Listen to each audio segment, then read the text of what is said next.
फार मोठी बैठक झाली, जवळपास 2 ते 2.5 तास बैठक झाली. नाही, बैठक नाही म्हणूयात आपण, एक सखोल चर्चा ही आम्ही केली. सगळ्यात प्रथम अगोदर आम्ही जे आता नुकसान झालं आहे शेतकऱ्यांचं त्याबाबत साहेबांना मी सांगितलं की शेवटी सरकार तुम्ही आहे. की गोरगरिबांचं खूप नुकसान झालं आहे शेतीमध्ये. मी प्रत्यक्ष बघून पण आलो आहे. त्या संदर्भात सरसकट मात्र शेतकऱ्याला तात्काळ मदत मिळणं आवश्यक आहे. शेवटी आज राजा तुम्ही आहेत. या गादीवरती तुम्हीच पालक होतो, तुम्ही स्वीकारलेलं आहे जनतेचं. आणि गोरगरीब शेतकरी पुरता खचला आहे आता, आणि त्याला आधार देण्याचं काम सरकार म्हणून तुम्हाला करावंच लागणार आहे. सरसकट सगळ्यांना नुकसान भरपाई मिळणं गरजेचं आहे. त्याबाबतही त्यांच्याशी चर्चा केली.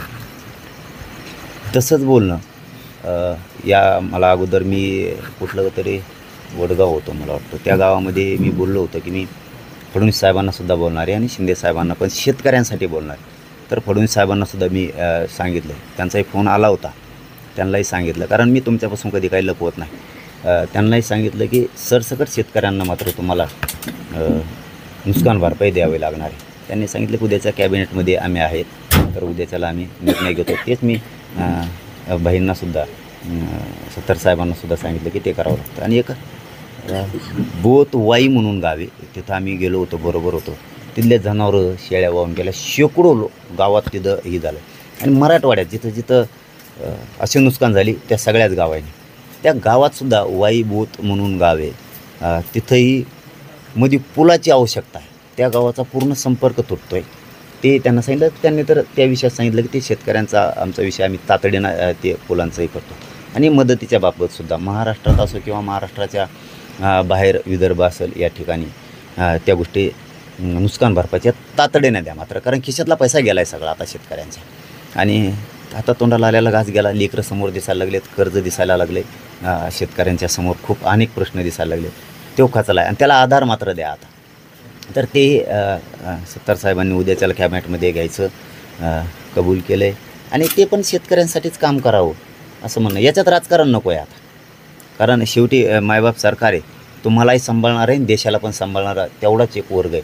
इथं जातीपातीचं राजकारणही नको आणि वैयक्तिक राजकारण करण्याची जागा नाही. याबाबतही चर्चा झाली. दुसरी आरक्षणावरती पण झाली. आम्हाला आमच्या ठरलेलं प्रमाण आरक्षण पाहिजे. मी प्रत्येक वेळेस सांगतो, आजच नाही, मला माझ्या समाजाला राजकारण नाही करायचं. तुम्ही जर नाही दिलं तर आमच्या पुढं पर्याय आहे, आम्हाला त्यात जावं लागणार. तुम्ही त्याच्यावरही विचार करा. तुम्ही फडणवीस साहेबांना बोला, तुम्हाला ज्यांना बोलायचं त्यांना बोला. ते आमच्यावर काय ढकलाढकली करू नका. महाविकास आघाडीला बोला आणि महायुतीला बोला, ते काम काय आमचं नाही, जनतेचं. आता सरपंच समजा तुम्ही आहेत, तुम्हालाच म्हणावं लागेल नका, पडेल सरपंचाला म्हणावं तेवढा रस्ता टाकून दे. त्यांना कसं काय म्हणू शकतो आम्ही? ही कोणता डाव टाकायला लागले तुम्ही आमच्यावरती? त्यामुळं त्याबाबतही चर्चा झाली. कारण शेतकऱ्यांचा तर सगळ्यात प्रथम मुद्दा घेतला आम्ही. ती आता खूप आस्थेचा प्रश्न आहे, आत्ता ताजा. तुम्हाला त्यांना वाचवावंच लागणार आहे. नसता मी भाईंजवळ निरोप दिला आहे की रस्त्यावरती मग मला शेतकऱ्याला घेऊन उतरावं लागेल. तशी वेळ येणार नाही. 8-10 दिवसाचा त्यांना वेळ दिला तर ते सरसकट सगळ्यांना नुकसान भरपाई देतील. पण ते असं व्हायला नको की लाख रुपये शेतकऱ्याचं नुकसान झालं आहे आणि त्याला दिले 10,000 रुपये. हे नको. एखाद्याचं 5 लाखाचं झालं आहे, त्याला दिले 30,000 रुपये, असं नको. एखाद्याचं 20,000च झालं आहे, मग त्याला दिले तुम्ही 700-800 रुपये, असं नको.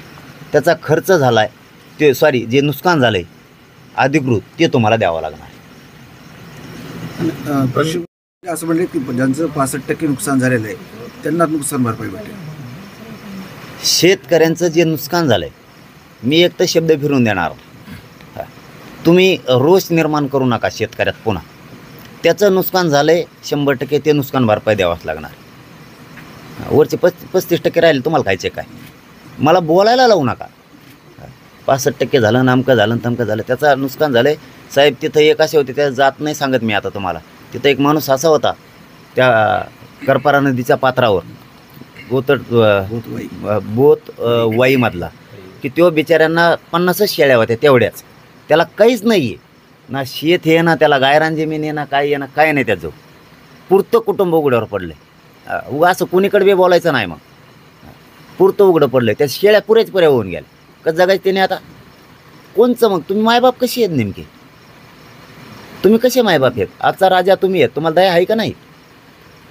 जनावरासहित वाहून गेलं. ते गावच असं आहे की गाव नदीच्या पलीकडून आहे आणि सगळ्या शेताच्या वस्तू गावाच्या अलीकडून नदीच्या अलीकडून ठेवावं लागतात आणि नेमकं सगळं वाहून गेलं. ते तोच माणूस भेटायला आला ना तुम्हाला? तोच माणूस पवत भेटायला आला. पवत पाण्यातून त्या काय नाही राहिला मला. धान्य फिरणे सगळं वाहून गेलं. पाटील, तुम्ही जी मागणी करताय सरकारला ते देणं शक्य वाटत नाही, कारण सरकारचे नियम निकष हे प्रशासकीय पद्धतीने झाल्याशिवाय जाहीर होणार नाही. जर सरसकट सरकारला द्यायचं असेल तर मग पंचनाम्याचं नाटक का? सर तुम्हाला मी खरं सांगतो, राजकीय इच्छाशक्ती असली ना कशाची गरज नाही. आणि माझं एवढंच म्हणणं आहे, थोडे नियम बाजूला ठेवा तेवढ्या शेतकरी मायबापासाठी. तो भरभरून आशीर्वाद देईल तुम्हाला. हो, त्याचा रोषाचा जर तळतळाट लागला ना, विषय संपला तुमचा. एवढे वेळेस मायबापाचा आशीर्वाद घ्या. ते इतका आपण प्रत्यक्ष बघितले, रानच खांगळून गेलेत, खाली काय नाही राहिलं, खरडून हां खरडून गेलेत. अशा टायमाला तुम्हाला माया दया येणारच नाही, मग अवघड आहे.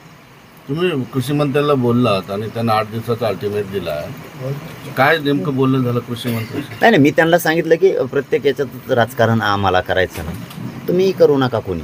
कारण शेवटी आज तुम्ही त्या मुख्य पदावरती, कृषी मंत्री पदावरती तुम्ही या.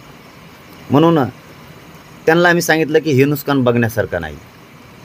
आम्ही त्या वडगावला पण गेलो होतो, त्याच्या अलीकडचं निंबे वडगावलाही गेलो होतो. तिथं तर खूप हाल येतो.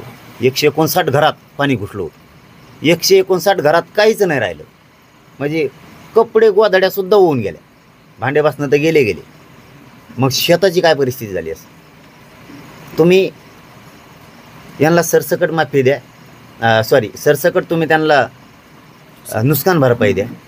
हे कृषी मंत्री साहेबांना आम्ही सांगितले आणि त्यांनीच शब्द दिला आहे की आम्ही सरसकट देतोय.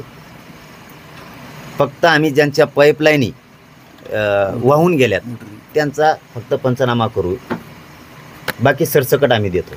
तुम्हाला आता शब्दापासून फिरता येणार नाही, कारण ती कानावरती शेतकऱ्याचा पडलेला शब्द. आम्ही म्हणलेलं नाही, तुम्ही म्हणलेलं. आम्ही 8 दिवस म्हणलं, तुम्ही 10 दिवस म्हणला. 10 दिवसाच्या पुरं कडील लावतो म्हणे आम्ही.